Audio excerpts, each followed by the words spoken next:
आप स्क्रीन के ऊपर देख सकते हो लास्ट 4 एग्ज़ाम हो रहे हैं, मतलब कि 4 एग्ज़ाम लास्ट जो अभी अभी होकर गए हैं रिसेंटली। बात करते हैं 11 जुलाई की, उससे पहले एग्ज़ाम हुआ था 6 जुलाई को, उससे पहले एग्ज़ाम हुआ था 29 जून को, एंड उससे पहले एग्ज़ाम हुआ था 22 जून को। चारों एग्ज़ाम में कंटिन्यू हमारी प्रिडिक्शन पीडीएफ हिट गई है। Writing 100% same, reading 1 passage 2 passage सभी एग्ज़ाम में 100% सेम, स्पीकिंग की प्रिडिक्शन हिट 100% सेम, और इसमें कोई झूठ नहीं है, कोई फेक नहीं है। बहुत सारे लोग ये बात बोलते हैं प्रिडिक्शन के ऊपर ट्रस्ट नहीं करना चाहिए, विश्वास नहीं करना चाहिए। तो आपकी मोबाइल स्क्रीन के ऊपर ऐसा कोई भी स्क्रीनशॉट ऐसा नहीं है कि जो हमने गूगल से लिया हो। सभी के सभी मोबाइल स्क्रीन रिकॉर्डिंग चल रही है, तीनों के तीनों आप देख सकते हो 1, 2 एंड 3। ये mobile screen. Part 1. You will hear a telephone conversation between a language student and an advisor.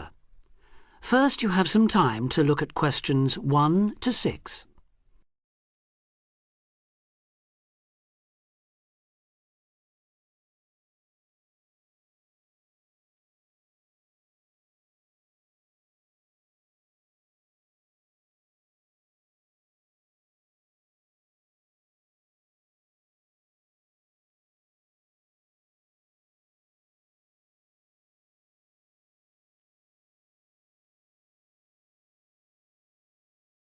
Now we shall begin. You should answer the questions as you listen because you will not hear the recording a second time. Listen carefully and answer questions 1 to 6. Homestay Language Learning, Lisa McDowell here. How can I help you? Hello, my name's Dan, Hello, Dan. and I'm going to be living with a family in Edinburgh for 3 months, so I'd like some advice on what to bring with me. I'm flying in via Singapore on the 15th. Right. Well, perhaps most important of all are your documents. Vaccination certificate, sponsor's letter, and the certifying letter from us for immigration. Yes, I've got all those in order, I think. What I'm really wondering about are money and clothes and things for my room. Personal effects, in other words. Okay, let's start with cash. You'll already have money in your bank account here, of course, but make sure when you get here you have some cash on you. Pounds, that is, not euros or dollars. How much do you suggest? I'd say 50 as an absolute minimum. Okay. Now, the next thing is which clothes to bring. What do you think? Well, as I'm sure you know, it can get pretty cold here, so you will need some warm clothing. There are shops near here that sell winter clothes quite cheaply, so you really don't need to bring much. Do make sure, though, that you have at least one thick sweater and a jacket with you when you arrive here. The temperature's likely to be a lot lower than in Singapore. Thanks for the warning. Now, something else I'm not sure about is whether to bring my computer. It's a laptop, so it won't take up much room. 2 problems. Firstly, it might not be compatible with the electricity supply in this country. And secondly, there's a risk of it getting broken in transit. Someone travelling here had hers smashed only last month. But surely I can carry it as hand luggage.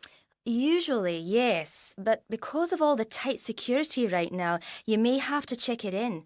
So my advice is to leave yours at home. Okay, I think I will.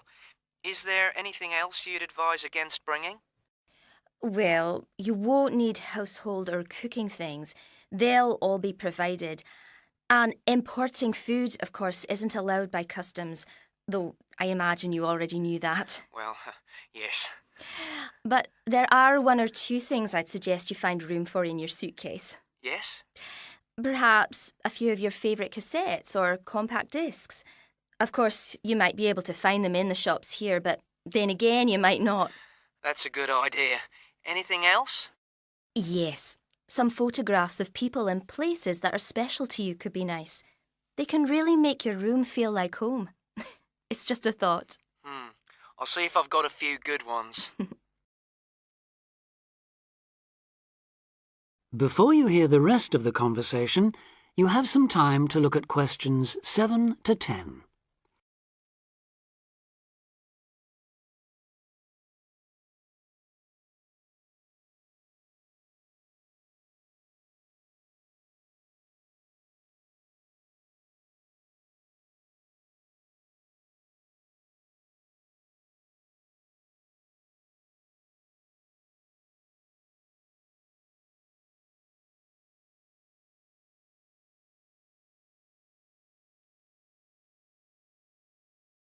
Now listen and answer questions 7 to 10.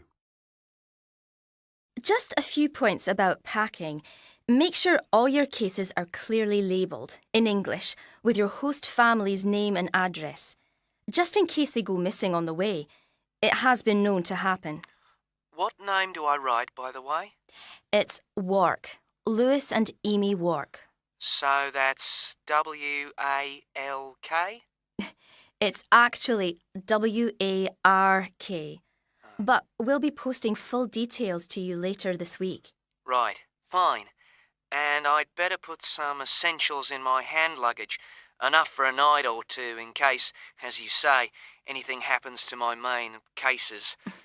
Yes, I'd recommend a change of t-shirt and socks and so on, plus any medication you may need, and a toothbrush, of course. And my tights. Your tights? Yes, for the flight. Wearing them helps prevent deep vein thrombosis when you're flying long distances, not getting any exercise. Oh yes, I've heard about that. Now, talking about exercise, there's one last thing. When you've packed your baggage, check you can carry it, all of it, at least 500 metres without any help. You may have to do that. Okay. Well, thanks for all your help. You've cleared up a lot of points. Oh, you're welcome. Have a safe journey, and we'll look forward to seeing you next month. Bye. Bye.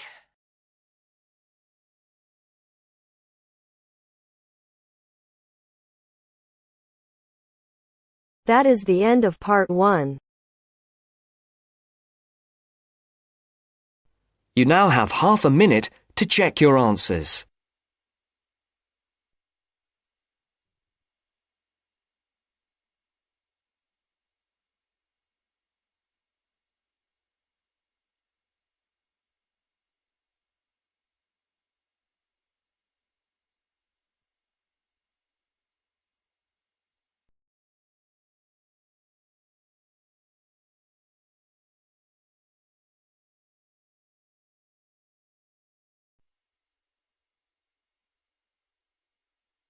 Now turns to part 2.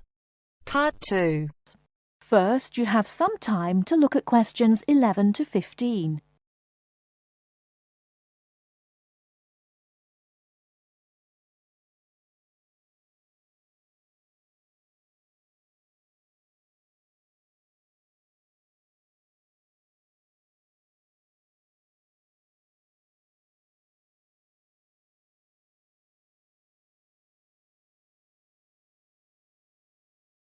Now, listen carefully and answer questions 11 to 15.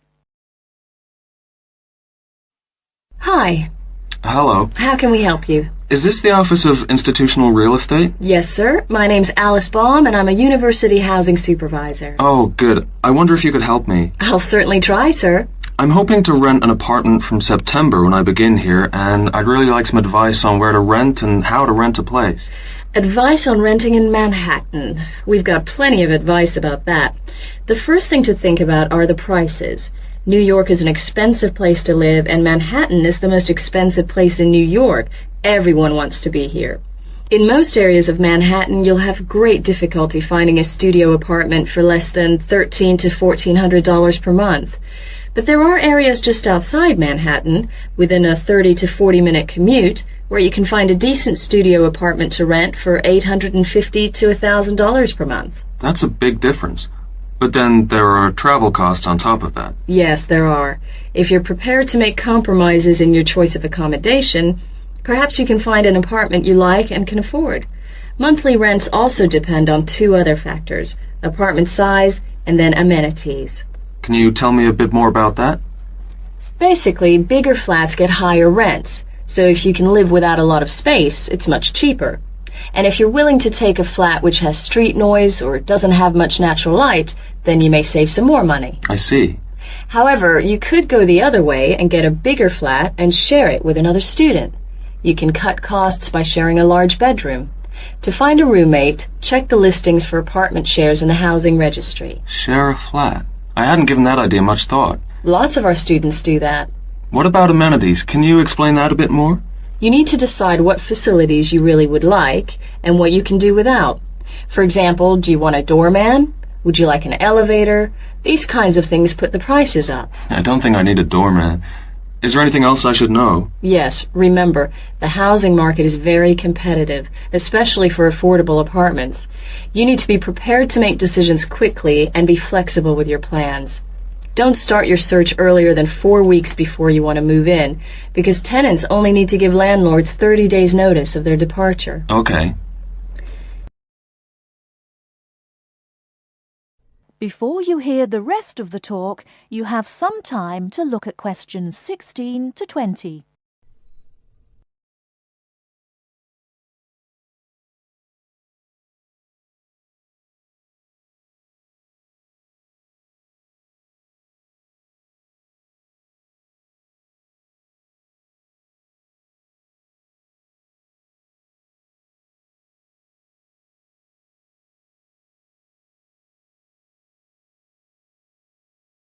Now listen and answer questions 16 to 20. And make apartment hunting your life for 2 or 3 weeks. That should be enough time to get familiar with the market and find what you're looking for. What's the best way of finding a place? There are really only 2 ways. You do it yourself or you get someone else to do it for you. That sounds interesting. How do I do that? There are property brokers who will find a place for you. They can guide you to the property of your choice and help you with the paperwork. Wow, that sounds great. But they do charge you a commission fee. In Manhattan, expect to pay between 12 and 15% of the year's rent. That means if your rent is $1,000 a month, the broker's fee works out to $1,800. Oh, maybe not a broker then. And what's the other option again? Do the legwork yourself. Look in the classified ads, call landlord companies, and do online searches. Check out our website first. You mentioned paperwork. Could you tell me something about that? Sure. To rent an apartment, you may be asked to complete an application by your prospective landlord. You may also be asked to pay between $50 and $200 for credit reports. Landlords want to see evidence of steady income and good credit. I see. Because you're a full-time student, most landlords will require a guarantor, someone to guarantee you will pay the rent on time. And when the landlord approves your apartment application, be prepared to pay the first month's rent and the deposit when you sign the lease. That's a lot to think about, and it sounds like a lot of hard work. Thank you very much for the advice. You're very welcome, and good luck.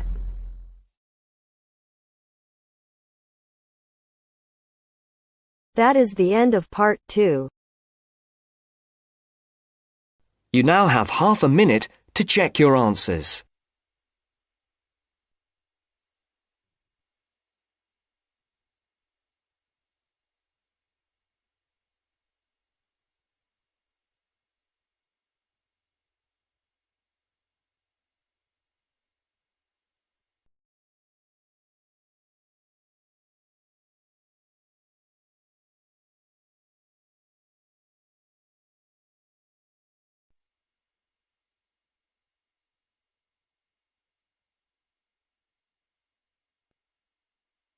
Now turns to part 3. Part 3. Richard Murray, a zoologist and popular TV personality, has been giving a talk on endangered species of wildlife to members of the Young Conservationists Association in a small town in the south of England. Listen to the extract from the discussion he had with 2 of the young people after his talk. First, you have some time to look at questions 21 to 25.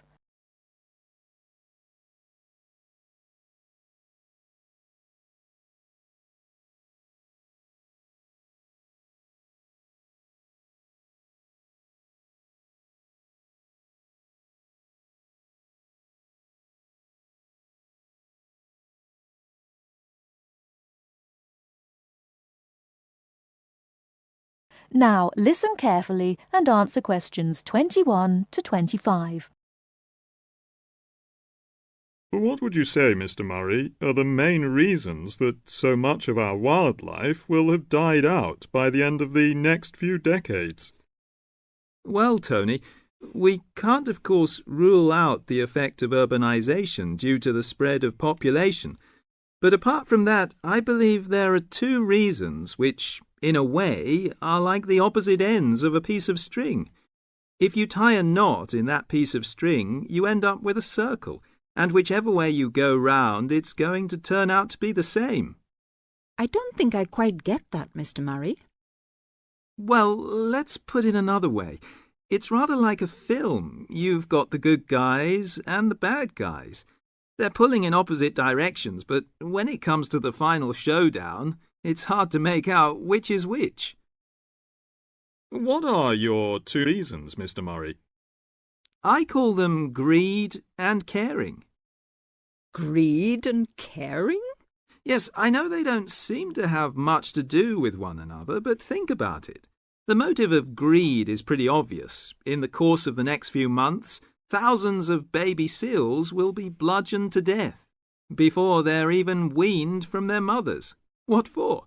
For the sale of their skins at inflated prices to please the vanity of a few and line the pockets of the killers. Crocodiles will be slaughtered to provide shoes and handbags for the rich. Gorillas, tigers, leopards and rhinos will be hunted for senseless sport or poached in defiance of regulations. Their skins, their horns, and their magnificent heads will be used as trophies to decorate someone's living room floor or walls. That's terrible. Yes, but it's not all. The whale, probably the most impressive and certainly one of the most intelligent sea mammals in creation, will be cruelly hunted and harpooned to make more money for the profiteers. The dolphin, the sailor's friend, will be indiscriminately battered to death at so much a head on the grounds that it is taking away the livelihood of a few fishermen by consuming the fish in its natural habitat. But surely, Mr. Murray, we do have to keep warm. We need whale oil and ambergris. Fishermen have to make a living. Part of what you say is true, of course, Tony, but we shall have to enforce far stricter controls if future generations are not to find themselves in a world devoid of wildlife as we know it. Well, I see what you mean about fur coats and crocodile handbags, Mr. Murray, but I don't understand what you mean by caring. That can't be bad, surely. I mean, I thought we were supposed to be living in a caring society. Well, so we do, in a way. The trouble is, there are so many well-intentioned people who start out with the best possible motives of trying to protect or immunize us from this, that, or the other in the most effective way at the quickest possible rate. But in their enthusiasm, they lose sight of the long-term consequences. It's only very gradually that the danger to other forms of life, including humans, comes out. Not to say leaks out, and by that time it'll probably be too late to do much about it. Take insecticides, for instance. But Before you hear the rest of the talk, you have some time to look at questions 26 to 30.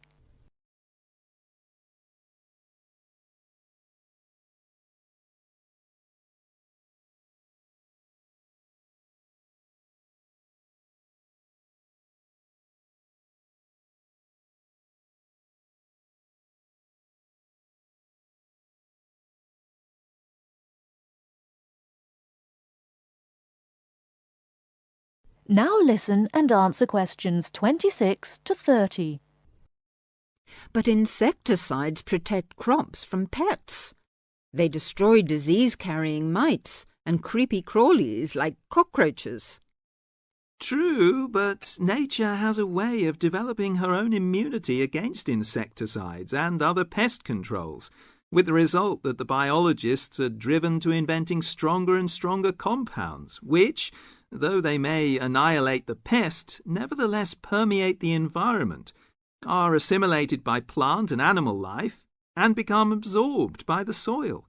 Countless innocent creatures, the beaver or the mole, for example, are performing a useful task in the natural control. The alarming prospect is that as these poisons enter the foods we eat, and consequently our own systems, They'll find their way into the body of the pregnant mother and into her milk, offering incalculable risks to the unborn or newly born infant. In spite of all our technological expertise, our time is running out. We're virtually destroying ourselves. That is the end of part 3. You now have half a minute to check your answers.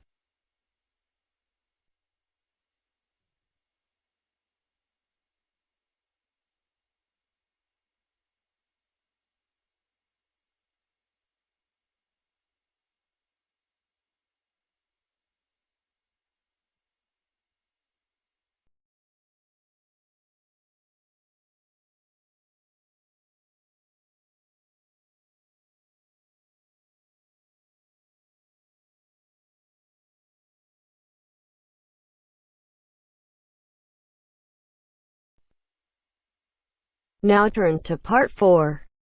Part 4. You will hear an extract from a university lecture on the topic of marketing. First, you have some time to look at questions 31 to 40.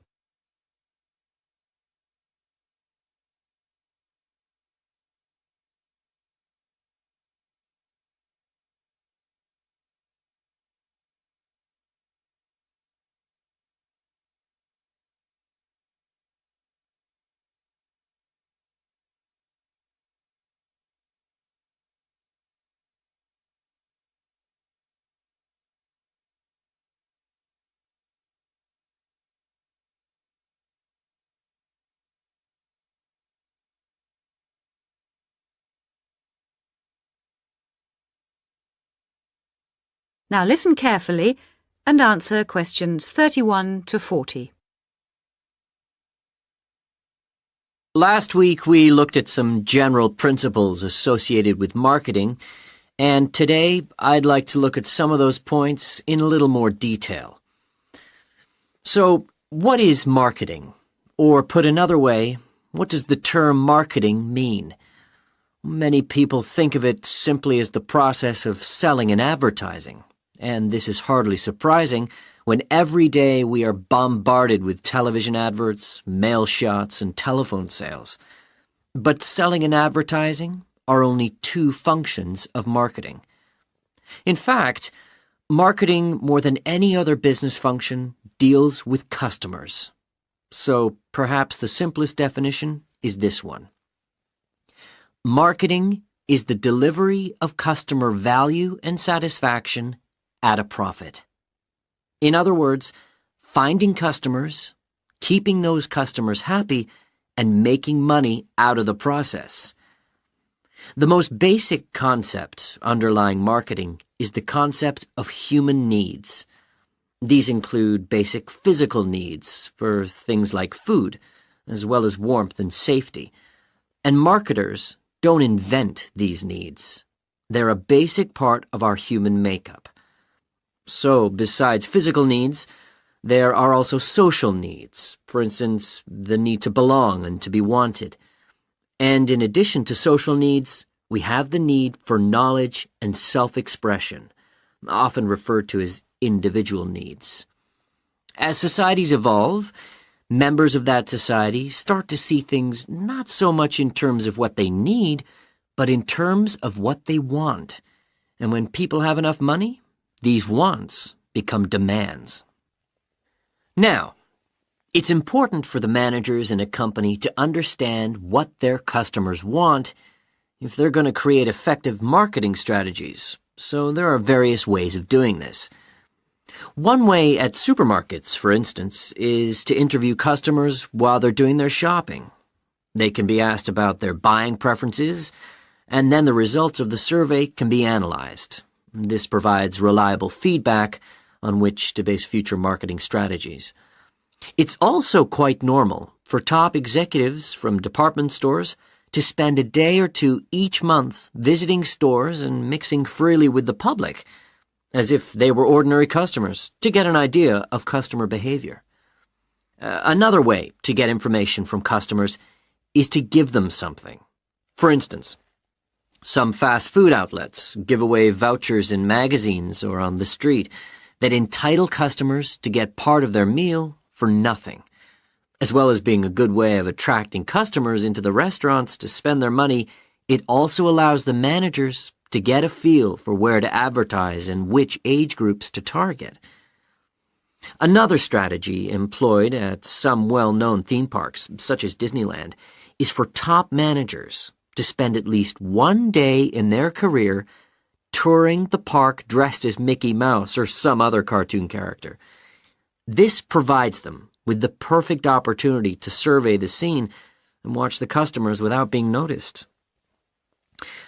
Okay, well, we mentioned customer satisfaction at the beginning of this lecture, and I'd like to return briefly to that as it relates to what we've just been talking about.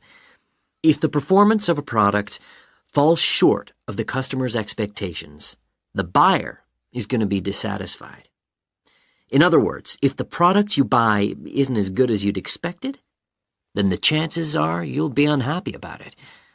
If, on the other hand, performance matches expectations and the product you buy is as good as you expected, then generally speaking, the buyer is satisfied. But smart companies should aim one step higher. They should aim to delight customers by promising only what they can be sure of delivering and then delivering much more than they promised. So then, if, as sometimes happens, performance is better than expected, the buyer is delighted and is twice as likely to come back to the store. Now, let's move on to look at the role of advertising. That is the end of part 4. You now have half a minute to check your answers.